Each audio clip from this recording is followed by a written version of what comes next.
Oke teman-teman, balik lagi sama saya Vicky Ridho. Di video kali ini saya akan menanggapi sebuah statement dari Fadlizon ya. Jadi dalam statementnya Fadlizon itu seolah-olah mendukung Roy Suryo ya.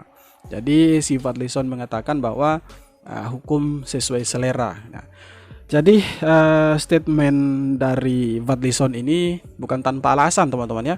Jadi dia membela Roy Suryo ketika Roy Suryo itu ditetapkan menjadi tersangka dalam kasus meme stupa Candi Borobudur yang beberapa waktu lalu itu sempat viral di sosial media teman-teman. Nah, jadi yang saya mau tanggapi untuk statement Pak Fadlizon adalah begini ya Pak Fadlizon, Anda ini kan salah satu orang besar yang ada di Indonesia.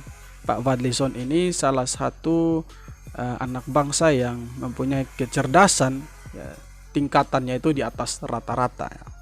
Seharusnya Pak Fadlizon ini mampu membedakan mana mengkritik, mana itu tanggapan, dan mana itu menghina ya.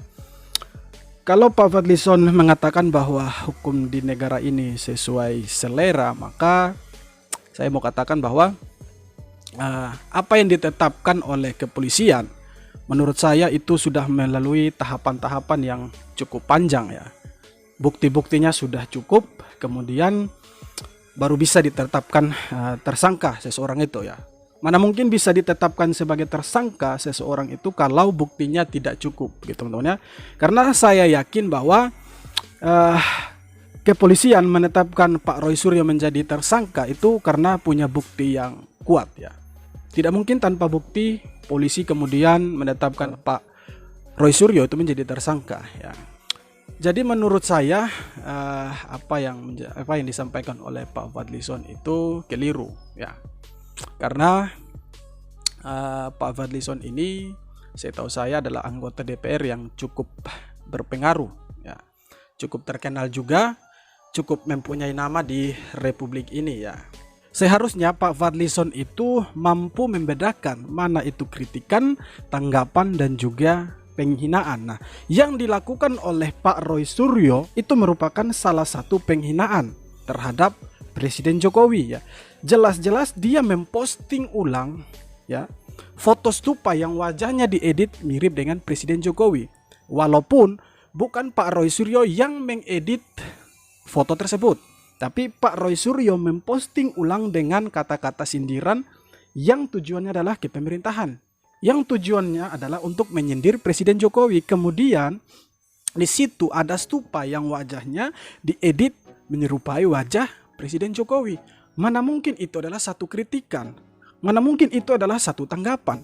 Menurut saya itu adalah satu penghinaan terhadap seorang kepala negara. Jadi wajar ketika Roy Suryo itu ditetapkan sebagai tersangka oleh pihak kepolisian. Menurut saya tidak ada yang salah. Menurut saya itu tidak ada yang berlebihan ya. Kalau dibilang hukum sesuai selera, menurut saya apa yang dilakukan oleh kepolisian itu sudah benar. Bahwa Roy Suryo melakukan kesalahan dengan melakukan penghinaan terhadap seorang kepala negara ya. Itu saya kira begitu ya Pak Fadlizon ya. Jadi menurut saya apa yang dilakukan oleh kepolisian itu adalah satu langkah yang benar, satu langkah yang membuat para pembenci, para penghina Presiden Jokowi berpikir dua kali untuk menghina Presiden Jokowi, menghina seorang kepala negara ya. Harusnya Pak Fadlizon sebagai salah satu anggota DPR yang mempunyai pengaruh cukup besar di Indonesia ini harusnya mampu mengedukasi masyarakat, harusnya mampu untuk memberi pencerahan kepada masyarakat. Harusnya Pak Fadlizon mampu untuk menjadi contoh yang baik untuk masyarakat dengan mengatakan bahwa tidak boleh melakukan hal seperti ini, tidak boleh menghina kepala negara ya. Silahkan mengkritik, silahkan menanggapi apa yang tidak betul, tapi jangan sampai menghina ya. Kembali lagi, apa yang dilakukan oleh Pak Roy Suryo itu menurut saya sebagai masyarakat biasa itu adalah satu penghinaan terhadap seorang kepala negara yang harusnya sebagai masyarakat kita harus menghargai dan menghormati seorang kepala negara ya. Saya kira begitu Pak Fadlizon, dan terima kasih sudah menonton video ini buat teman-teman semua. Kita ketemu lagi di video berikutnya. Jangan lupa untuk like, komen, dan subscribe. Hormat.